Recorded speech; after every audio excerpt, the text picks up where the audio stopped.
आब हमरा कोनो भगवान भगवती देवी देवता पर आशा विश्वास नहीं है। बस एकेटा भगवान छथि जे जान बचा सकै छथि। यो सूर्यदेव यो दिनकर दीनानाथ, यो सूरज भगवान कतऽ रहि गेलियै यो? 10 दिन से नहीं देखलहुँ हैं यो, उगियो नहीं यो। बाप रे बाप, देखे छी गाँती ताँती बढ़ने छी, 1 हफ्ता से नहीं नहेलियै, अपन देहक भभक अपने लगैया। की कहै छी, रजाई से निकले छी तो लगैया देह गल जाए, फिर ओहिमे ढुकि जाइ छी, सुटकल रहे छी एकदम, ने बाहर भीतर किछ नहीं।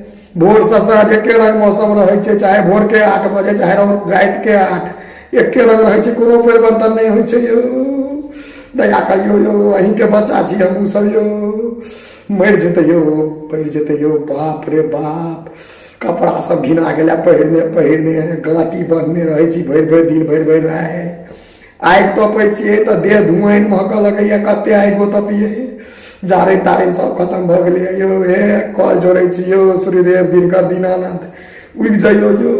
आब गर्मियों में हमसब नहीं कहब किया उगल छी एते करकरा कऽ, आब गर्मियों में उगल रहब अहाँ, हमरा कोनो दिक्कत नहीं, लेकिन अखन निकलि जाओ यो, मरि जेबै यो, बुझियो नहीं यो गप के यो। बाप रे बा, एहन कतौ जार भेलै है, कहियो नहीं देखलहुँ एहन जार। मरलाहा नाना से भेंट भऽ गेलै हमरा।